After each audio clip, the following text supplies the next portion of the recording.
Boa tarde a todos, a todas. Sejam bem-vindos à nossa instituição espírita Caravana Fraterna, nosso lar, nesse ambiente virtual, né?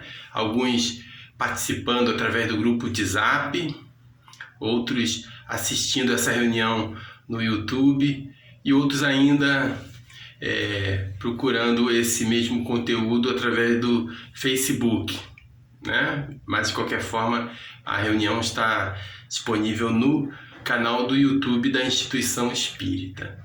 Tá? Então, hoje são 27 de novembro de 2021, o ano já está indo para o seu final, né? Momento de reflexão e não momento de mergulhar no consumo, né? Passamos aí, ou estamos no período de Black Friday, né? As pessoas ficam querendo consumir, então vão exercitando uma atitude, né? Um pensamento mais materialista do que propriamente espiritualizante, né? Ou espiritualista. Mas vamos procurar nos proteger dessas vibrações ou desses fluidos negativos, né? Porque o final de ano também é rico em reflexões sobre a fraternidade, sobre o auxílio ao próximo, sobre a comunhão com os nossos familiares, amigos. Então, é mais nessa vibe que a gente precisa se sintonizar e aproveitar esse final de ano, né? Hoje nós vamos ter uma presença diferente, né? O expositor convidado é Robson Valentim, do Centro Espírita Leopoldo Machado de Nilópolis, Baixada Fluminense. Ele vai abordar um tema do Evangelho segundo o Espiritismo, que é a caridade para com os criminosos. Que possamos ter uma boa reunião, como sempre, né? Mas antes de dar a palavra ao Robson Valentim, nós vamos ter a leitura de uma página espírita pela Kátia e uma prece inicial da Tereza Castro de Macaé, tá? No final da reunião eu volto, aproveitem bastante. Do livro Eu Sou o Caminho, de Senira Pinto, temos a página Recado. Todas as situações que a vida nos oferece, mesmo as mais desagradáveis, têm por princípio a lei de causa e efeito. Não há efeito que não venha de uma causa.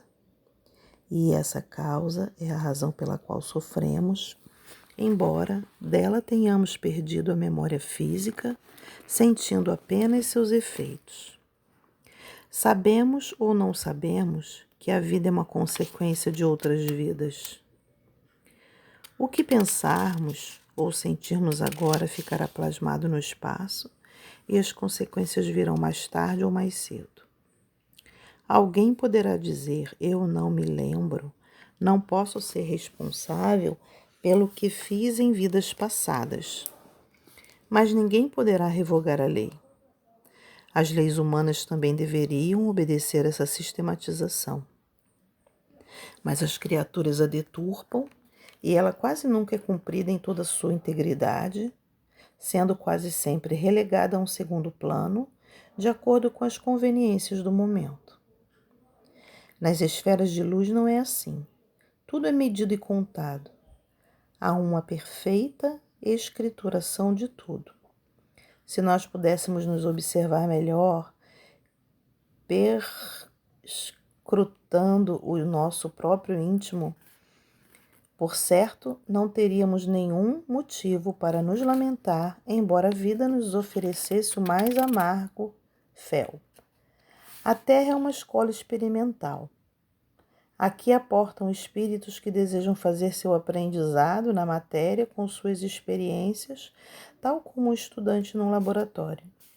E quantas vezes um estudante ou mesmo um cientista fechado em seu laboratório, pesquisando, misturando drogas, não leva uma existência inteira para conseguir um resultado satisfatório? E nesse espaço de tempo, enquanto analisa, pesquisa, mistura os mais variados produtos químicos, quanta decepção e quanto material gasto, e não raras vezes quantas queimaduras e acidentes vários provenientes da qualidade do seu labor. Mas ele prossegue esperançoso, confiante, porque tem um ideal e quer realizá-lo. Assim somos nós, queridos irmãos. Nosso espírito tem um ideal, alcançar regiões de luz, a morada do Pai. Para isso, ele mergulha no seu laboratório, a matéria, e passa por múltiplas experiências e fere-se, decepciona-se, também decepciona muitos. Chora e faz chorar, e sofre, porque as provas são duras. Quanto mais adiantado é o estudante, mais difíceis as lições. Porém, o espírito partícula divina não pode desfalecer. Ele necessita sublimar a matéria. Precisa vencer a natureza inferior de que ela é constituída. E então prossegue, embora sinta ver seu instrumento de trabalho tombar e quase não ter força para se levantar. Ele espera, mas nesse período a matéria, guiada apenas pelos seus instintos inferiores, se digladia dentro de um inferno de dores e atrozes sofrimentos. Só depois que a criatura, por esforço próprio, consegue levantar-se, fazer as pazes consigo mesmo, que se une conscientemente ao seu ego divino, é que se fortalece, apruma-se e começa a caminhar rumo ao seu verdadeiro destino. E o Espírito Divino, a centelha que alimenta a chama da vida de cada ser humano, começa a crescer, a iluminar todo o corpo e a participar da bem-aventurança. Nós somos criaturas inconformadas, porém sem motivo. Se a nossa vida não é um mar de rosas, não é também um vale de lágrimas. Milhares de seres como nós perambulam pelo mundo, dormindo ao relento e mendigando o pão de cada dia. É a prova de cada um, é a experiência de que cada ego necessita para apossar-se da chave do reino do nosso Pai. E se nós, que nos sentimos como pedra rolando, procurarmos compreender melhor a razão de ser da vida, não repetiremos mais semelhante blasfêmia. Antes, refugiar-nos-emos no nosso santuário interno e alimentaremos a chama da fé que em nós está quase extinta. Então, genuflexos perante o Cristo que habita em nós, ergueremos uma prece partida do mais íntimo do nosso coração, pedindo ao Pai não que modifique nossa vida, mas que nos dê forças para aceitá-la, que nos abra os olhos da alma para que possamos enxergar o caminho onde pisamos. Graças a Deus. Jesus, querido amigo e companheiro, nesta tarde de sábado, junto aos amigos da Caravana Fraterna Nosso Lar, te agradecemos pela oportunidade de estarmos juntos, aprendendo um pouco do teu Evangelho. Que possamos, Senhor, refletir esta tua luz junto aos companheiros mais próximos, vivenciando o bem, sendo mais caridoso, mais paciente. Rogamos por todos, Senhor, todos os entes queridos que já desencarnaram e que tantos nos auxiliaram quando estiveram aqui na Terra e continuam nos auxiliando. Rogamos também por todos aqueles irmãos que sofrem, sejam estes sofrimentos físicos ou espirituais, que possam ser envolvidos e que possam sentir a tua presença junto a eles. Mestre queridos, estamos aqui, Senhor, lhe rogando a tua bênção e permissão para iniciar os estudos da tarde de hoje. Sê conosco hoje e sempre, Mestre, que assim seja. Boa noite aos nossos companheiros da Instituição Espírita Caravana Nosso Lar. A gente sempre começa nossos estudos agradecendo a oportunidade que vocês estão dando a gente de trabalho e rogando essa espiritualidade amiga que possa estar nos amparando aqui para a gente estar fazendo o estudo sempre da maneira mais franca, mais direta, mais clara, Hoje o estudo, a proposta está sendo em torno do capítulo 11 do Evangelho segundo o Espiritismo, Amar o Próximo como a Si Mesmo, num capítulo bastante delicado que trata da caridade para com os criminosos. Eu vou fazer uma breve leitura e vou lendo conforme a gente for desenvolvendo o tema. Tá? Aliás, também vai tratar do 15, deve-se expor a vida por um malfeitor. São 2 textos que estão no Evangelho segundo o Espiritismo. O primeiro texto fala assim: a verdadeira caridade é um dos mais sublimes ensinamentos que Deus deu ao mundo, e entre os verdadeiros discípulos da sua doutrina deve existir uma fraternidade completa. Deveis amar os infelizes, os criminosos, como criaturas de Deus, às quais o perdão e a misericórdia serão concedidos, se eles se arrependerem, assim como para vós mesmos, pelas faltas que cometeis contra a sua lei. Pensai que sois mais merecedores de repreensão, mais culpados do que ele, a quem recusais o perdão e comiseração, porque muitas vezes eles não conhecem Deus como vós conheceis, e ele será pedido muito menos do que a vós. Vamos com calma, né, lendo cada texto e tecendo alguns comentários. Caridade para com os criminosos. Quando a gente pensa em criminoso, vem logo na nossa mente aquele presídio, aquelas cenas daquelas pessoas cumprindo pena, e a gente esquece que a doutrina espírita vem trazer até o mesmo um conceito de crime diferente daquele conceito que a gente tem normalmente por aí. Porque se for perguntar para você, para alguma pessoa na rua, me defina crime, o que seria crime? E a pessoa não for aquela pessoa formada em direito, não tiver o conceito jurídico, como é que a gente vai definir crime? A gente vai definir como alguns comportamentos eleitos por uma coletividade, como comportamentos que seriam nocivos, que deveriam ser evitados e que, se forem praticados, terão uma reprimenda. Essa reprimenda poderá ser, como foi ao longo de toda a história, infelizmente ainda existe em alguns países. Pode ser ao preço da própria vida, quando tem pena de morte, prisão perpétua, quando a pessoa fica presa a vida inteira, pena privativa de liberdade, quando não vai ficar até a vida inteira, mas fica preso. Pode ser pagar multa, pode ser perder direitos, mas enfim, existe uma legislação que trata desses crimes, e quem praticar aquele crime vai estar sujeito a essas penas.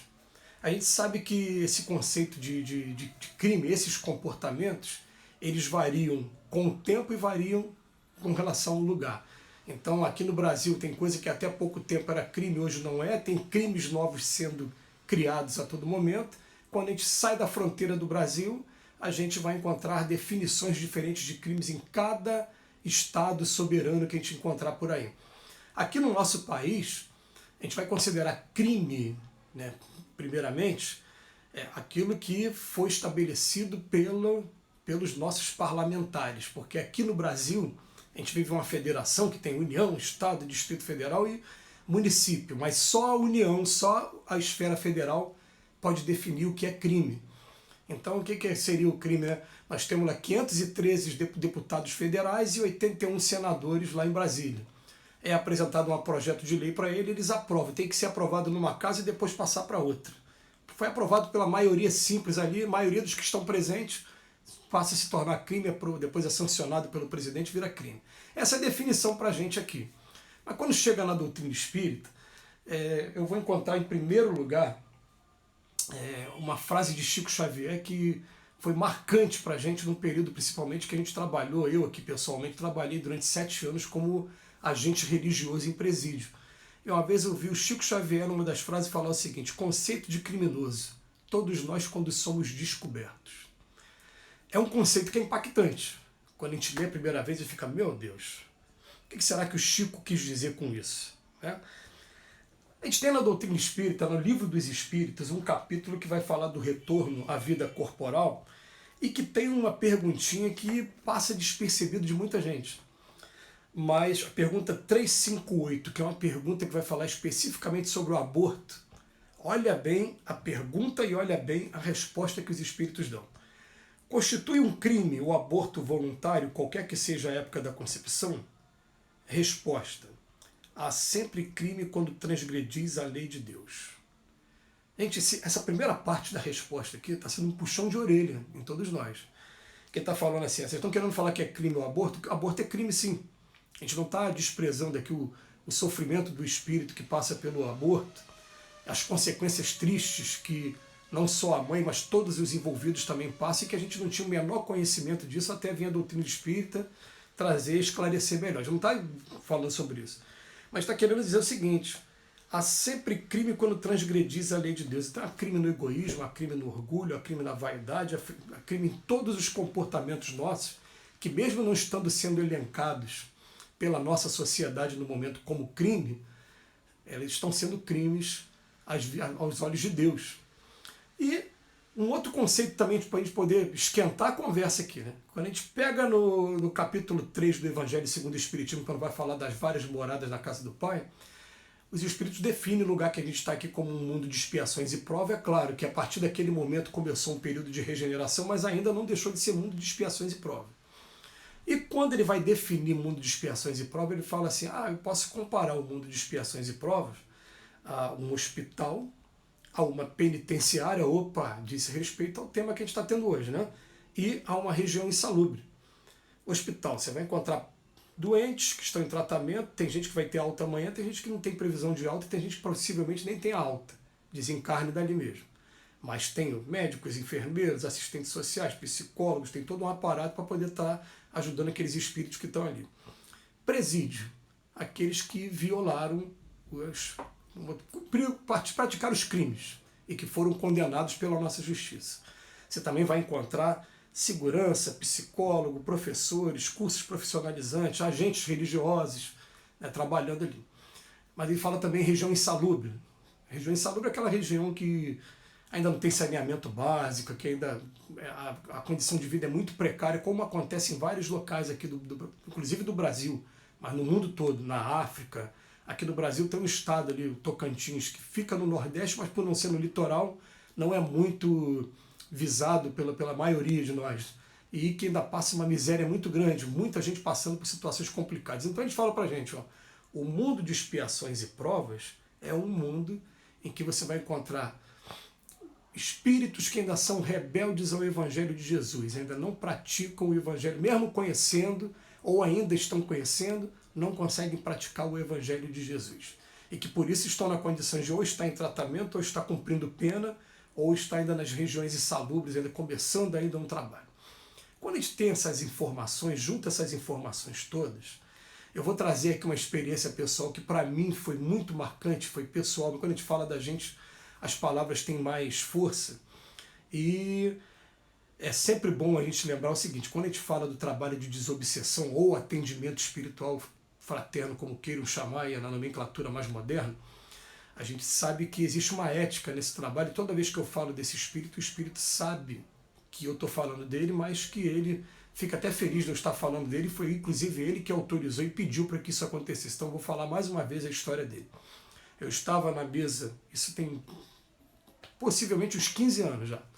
Eu estava na mesa mediúnica como médium de incorporação, e o espírito que veio, ele falou o seguinte: ele chorou muito, emocionou muito a gente. Ele disse o seguinte: ele disse que antes de vocês condenarem uma pessoa por tráfico de drogas, pensa no seguinte: ele, antes de ter nascido, palavras dele, negro, pobre, morador da Baixada Fluminense, e ter desencarnado por conta do envolvimento dele com o tráfico de drogas, ele, na encarnação passada, ele foi um índio, e dentro da tribo indígena dele, ele tinha um costume religioso que no momento que eles iam fazer a cerimônia religiosa deles, eles utilizavam uma substância que era alucinógena, como acontece até os dias de hoje mesmo. Muitas tribos indígenas, a gente tem muitas tribos, inclusive aqui no Rio de Janeiro, na região de Angra, até Paraty, ou lá para Manaus, mais notadamente, né, para aquela região norte, nordeste, tem muitos índios ainda próprio lá.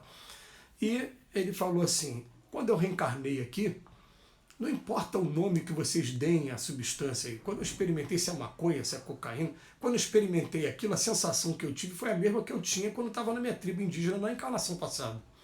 Eu me senti familiarizado, porém aqui é crime. Lá onde eu estava não era crime. E aqui eu fui submetido a processo, a violência toda que aconteceu, e acabei desencarnando por conta de tudo que eu vivi. Quando ele falou isso pra gente, que emocionou, eu me coloquei para refletir, peguei um exemplo simples, que eu vou compartilhar com vocês aqui. Eu fiquei pensando no seguinte: Quando a gente para estudar o livro dos espíritos, e principalmente as revistas espíritas falando dos mundos superiores à Terra, eles dizem para a gente que a nossa alimentação daqui para o futuro vai sofrer uma drástica mudança. Que, por exemplo, a revista Espírita de 1858, quando vai falar de Júpiter, fala que a alimentação lá é totalmente frugoral. Só se alimenta de frutas e verduras, não come a carne animal. E que, inclusive, o animal é muito cuidado, né, naquela região. Aí eu fiquei pensando no seguinte, gente, aqui no mundo hoje tem lugares que a vaca é sagrada lá na Índia. Vamos imaginar que numa situação hipotética que eu desencarne aqui agora, e eu ainda como carne, eu ainda gosto de churrasco, eu não ainda me libertei disso ainda, e vou respeitar o meu processo evolutivo também. Tem aquele velho jargão, né? Hitler era vegetariano, Chico Xavier gostava de frango a molho pardo. Por aí você já tira a conclusão de vocês. Mas a gente sabe que vai ter mudança daqui para frente. Então o que acontece? Imagine que eu desencarnasse agora e fosse encarnar num lugar que fosse proibido, fosse crime comer carne. Aí quando chega naquela fase da aborrecência, adolescência, né? Porque é aborrecência porque é o momento que o espírito também bate no peito e fala, não sou só o filhinho do papai e da mamãe não, sou o espírito imortal também, né? Mas é o período que a gente dá mais trabalho. Aí alguém vem com uma travessa de picanha para mim, quando eu pego aquela picanha e provo, eu falo, opa, encarnação passada, Brasil, futebol, samba, Rio de Janeiro. Me vem aquele déjà vu, eu já conheço esse quadro, estou familiarizado com esse quadro, mas lá é crime. Aqui onde eu estou não é crime. E de repente lá, por ser crime, eu vou até fazer tráfico de boi, igual o pessoal faz tráfico de uma planta, que é proibido aqui. Até um dia que eu for preso lá e de repente responder pelo crime lá. A gente começando a analisar o estudo da doutrina espírita, gente, os espíritos dizem pra gente que a gente foi criado simples e ignorante e que a gente vem de encarnação em encarnação desenvolvendo a asa da inteligência e depois a da moralidade. E essas duas asas vão proporcionar porque daqui a pouco a gente chegue à perfeição lá na frente. Não é isso que eles falam pra gente? O objetivo daqui para frente vai ser sempre colocar a gente em cenários em que o nosso comportamento vai precisar ser disciplinado naquele cenário. O que a gente vai entender agora através da doutrina espírita é que às vezes um espírito é colocado num cenário que é muito contrário aos costumes dele, ao comportamento dele, e tem a sua razão, porque um Deus de justiça, ele não faz nada sem uma razão. Às vezes a gente vai chamar até isso de expiação mesmo. Eu estou querendo falar isso, por exemplo, as pessoas que cometem crime de violência sexual aqui no Brasil. O crime de violência sexual aqui no Brasil, ele é considerado o crime o mais hediondo, que tem um tratamento mais agravado pela nossa legislação e que, inclusive, até mesmo pelos que estão cumprindo pena, é muito mal visto, tem que ser separado, senão eles chegam lá dentro, eles têm todo um tratamento com muita violência também por conta da gravidade desse crime. Gente, mas esse espírito que vem cometer esse ato aqui, ele também foi criado por Deus. Mas por que ele está inserido num local em que é tão diferente o comportamento dele? Provavelmente por processos expiatórios. Mas se a gente parar para ver dos simples ignorantes, em algum momento nossos instintos sexuais também estavam completamente desregulados e deve haver locais por aí em que deve ser normal esse tipo de comportamento. Eu falo dessa maneira, gente, porque eu vou embasar minha resposta aqui, a minha afirmativa. Pergunta 271 do Livro dos Espíritos. Allan Kardec no comentário bota assim, os nossos antropófagos, aqueles que se alimentam de carne, homem, fagia comer. Os nossos canibais não estão no último grau da escala evolutiva e há mundos onde o embrutecimento e a ferocidade não têm analogia na Terra. Meu Deus! Mas eu fui criado simples e ignorante, se existem estes mundos, eu passei por lá um dia. Ainda bem que existe esquecimento do passado, não? Mas eu passei por lá um dia, faz parte do processo natural de cada um. Eu devo ter tido no passado, devo não ter certeza absoluta, todos nós tivemos os nossos instintos todos desregulados, estamos aqui ao longo de várias experiências na carne. Eu não gosto de falar várias existências, não. Eu falo a existência do espírito é uma só. O espírito é que entra na matéria quantas vezes foi necessário até chegar à perfeição. Mas quando fala várias existências, eu não sou corpo, esse corpo não é meu, está emprestado, eu sou espírito. A gente tem que botar isso na cabeça, nós somos espíritos. Mas enfim, eu venho através de várias experiências, aprendendo através da lei de causa e efeito, sofrendo as consequências no plano espiritual e chegar à etapa que a gente chegou hoje. Hoje nós temos aí alguns conceitos de crime. Mas o que os espíritos vêm falar para a gente? Olha, agora continuando aqui a mensagem. Não julgueis, não julgueis, meus queridos amigos, porque o julgamento que aplicardes vos será aplicado mais severamente ainda, e tereis necessidade de indulgência para os pecados que incessantemente cometeis. Não sabeis que há muitas ações que o mundo não considera nem como faltas leves e que são crimes aos olhos de Deus de pureza?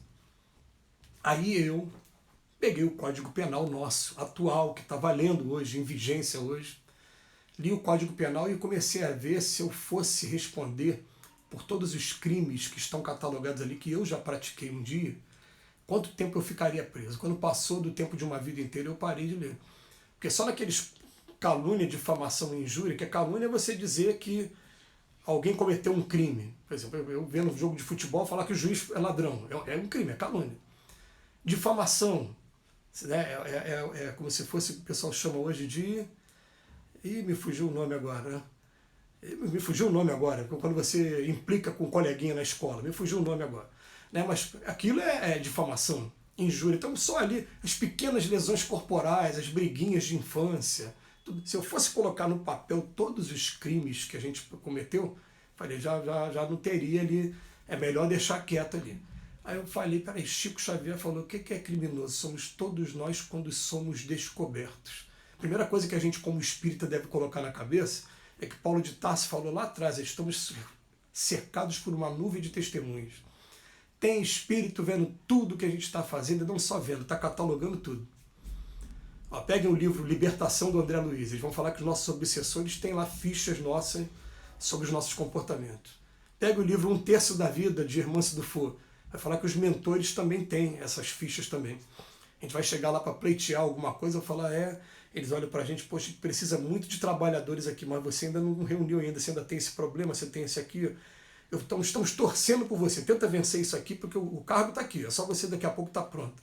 E é pior para a gente, né? O André Luiz falou isso no livro nosso lá, né? Falou, poxa, era melhor que alguém colocasse o dedo no meu rosto, me acusando, do que aquele me falar com muito carinho, falar, eu estou vendo aqui, eu queria que você estivesse pronto, mas você ainda não está pronto. Então, gente, quando a gente começa a ter acesso a essas informações, a gente começa a ter um olhar diferente para aqueles que estão cumprindo pena hoje. A gente não começa a olhar simplesmente como aquelas pessoas violentas, que não, pelo contrário. O tempo que eu fiquei lá dentro do presídio, eu vi pessoas maravilhosas que simplesmente porque reconhece o verdadeiro espírita pelo esforço que ele faz em domar suas más inclinações e por sua transformação moral. Ele não conseguiu fazer o esforço de domar as suas más inclinações naquele dia, e naquele dia a providência divina fez com que ele fosse surpreendido, fosse preso e estivesse lá cumprindo pena hoje. Eu me lembrei aqui de um caso para contar, eu sei que o tempo é curto, né? Esse tempo, eu poderia falar muito tempo sobre esse tema, mas uma vez chegou um amigo lá, é amigo mesmo, ele estava cumprindo pena, ele é um policial militar que acabou perdendo o cargo dele, ele perdeu o cargo por matar uma pessoa, tirar a vida de uma pessoa que estava no tráfico de drogas. E ele falando para mim, ele falando, olha, eu quando entrei na polícia, eu entrei buscando um emprego, uma estabilidade, que todo mundo sonha. Quando eu entrei na polícia, a primeira coisa que me falaram é que eu tinha que comprar uma arma para minha defesa pessoal, porque é muito comum as pessoas perseguirem policiais por aí.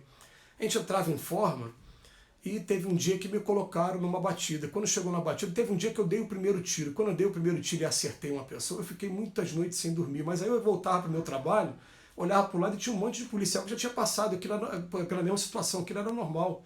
Mas sem perceber, eu comecei a gostar daquilo, participar das batidas e comecei a tirar a vida. Hoje dou graças a Deus que eu fui preso, conheci a doutrina espírita e agora estou conhecendo as consequências que estão por trás da pessoa que tira a vida dos outros. Né? Eu convido, por exemplo, para vocês lerem o livro Depois da Morte, de Leon Denis, num capítulo que trata de espíritos sofredores. Quando vai falar de assassinato, ele fala assim, qual é o martírio do assassino? Ele fica vendo a vítima dele incessantemente. Ele tenta virar para cá, a pessoa está aqui. Aqui encarnado não, eu fujo dele, mas lá no plano espiritual não tem como eu fugir dele.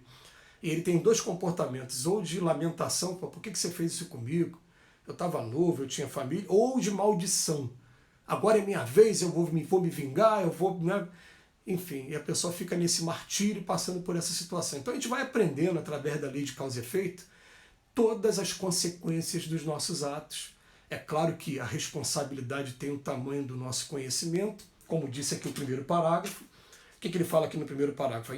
Às vezes tem aquela coisa de falar assim, bandido bom é bandido morto, no jargão infeliz. Espírita não deve usar isso. Bandido bom é bandido preso. Bandido morto vira obsessor. Bandido preso ainda está, mesmo sendo doloroso, está passando por um processo educativo. Então ele bota aqui pra gente, né? Pensa o seguinte, eu sou mais merecedor de repreensão, mais culpado do que ele, porque eu conheço Deus, ele ainda não conhece, da maneira que eu conheço. Pede para não julgar. E depois o Espírito continua aqui lendo o texto. Ó. A verdadeira caridade não consiste apenas na esmola que dá, nem mesmo nas palavras de consolação. A caridade ensinada por Jesus consiste também na benevolência sempre concedida em todas as coisas para o vosso próximo. Né? Ele vem falar que vai estar perto o tempo em que a fraternidade vai reinar na terra, que os homens serão regidos pela lei do Cristo. Né? Brevemente, quando os homens forem levados a praticar as verdadeiras leis de Deus, não haverá mais necessidade desses ensinamentos e todos os espíritos impuros e revoltados serão levados para mundos inferiores de acordo com as suas tendências. Né? Mas ele vem chamando muita atenção, muito cuidado com o julgamento que a gente faz com relação ao comportamento das pessoas, principalmente se a gente não tiver ainda uma coisa dentro da gente chamada empatia.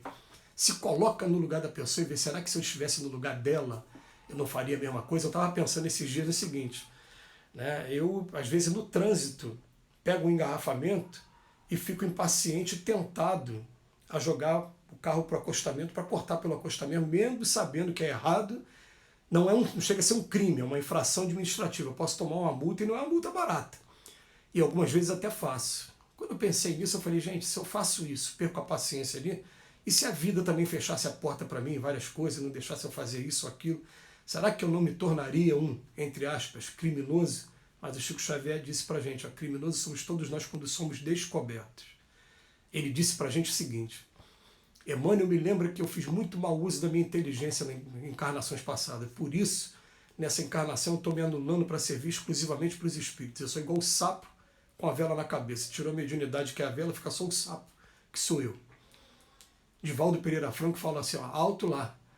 Eu fui inquisidor na França absolutista no século XVI, século XV, século XVI. E a gente olha assim, alto lá não, vocês são faróis para a nossa vida, porque se em 500 anos só você conseguiu mudar para ser esse exemplo aí de embaixador para nossas vidas, de farol para nossas vidas, Chico e Divaldo, vocês são luzes para a gente. Mas eles dizem para a gente, a gente sabe muito bem qual é a nossa posição espiritual e por isso que a gente está aqui procurando consertar o que a gente fez no passado. O segundo texto da nossa análise hoje vem assim, deve-se expor a vida por um malfeitor?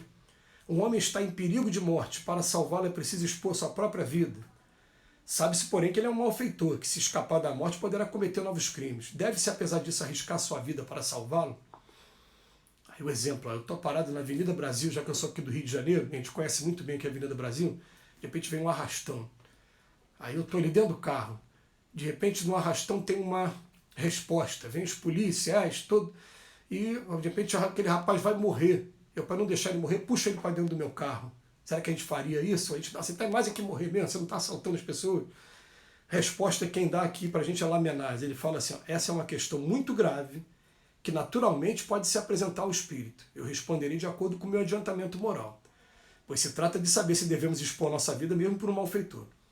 E ele responde para a gente, o devotamento é cego. Socorre-se o inimigo, deve-se, portanto, socorrer o inimigo da sociedade, numa palavra, malfeitor.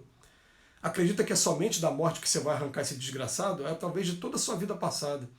Porque pensar nesses rápidos instantes que lhes arrebatam os últimos minutos da vida, o homem perdido volta-se para a sua existência passada, ou melhor, ela se ergue diante dele. Talvez a morte chegue muito cedo para ele, a reencarnação poderá ser-lhe terrível. Ide, portanto, homens, vós a quem a ciência e espírito esclareceu, ide, arrancai-o da sua condenação, e então esse homem, que seria morto blasfemando contra vós, se jogará em vossos braços. No entanto, não deveis perguntar se ele fará ou não, mas ir em seu socorro. Então, Lamenar está falando, é uma questão grave, mas vai ao socorro, porque o devotamento é cego. E que quando a gente estava mais próximo do simples e ignorante, alguém estendeu a mão para a gente, e por isso que a gente está aqui nos dias de hoje, e a gente ainda tem muita coisa para frente até chegar no processo de perfeição. Então, vale a pena a gente colocar como jargão na nossa vida, fora da caridade não há salvação.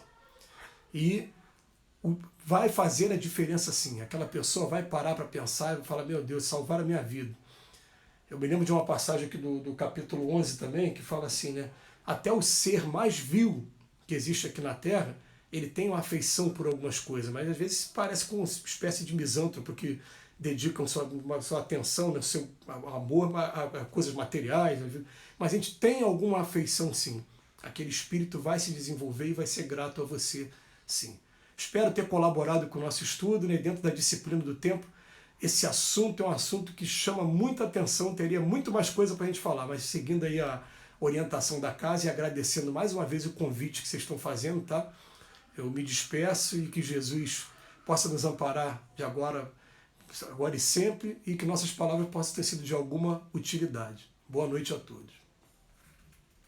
Novamente aqui, né? Queria agradecer, né, a Kátia, a Tereza Castro de Macaé, ao Robson Valentim, por tudo que fizeram para que essa reunião pudesse acontecer, né? O Robson, né, ouvindo essas minhas palavras, que entenda que nós estamos todos com muita gratidão por ele ter aceito esse convite, né? E ele teve que, vocês não sabem, mas ele teve que gravar essa exposição 2 vezes, porque ele gravou há muito tempo atrás, logo quando eu fiz o convite, e ele me entregou rapidamente a gravação, só que eu não salvei, porque a reunião ia demorar para acontecer, e aí ele precisou do espaço que ele tinha gravado no computador, né?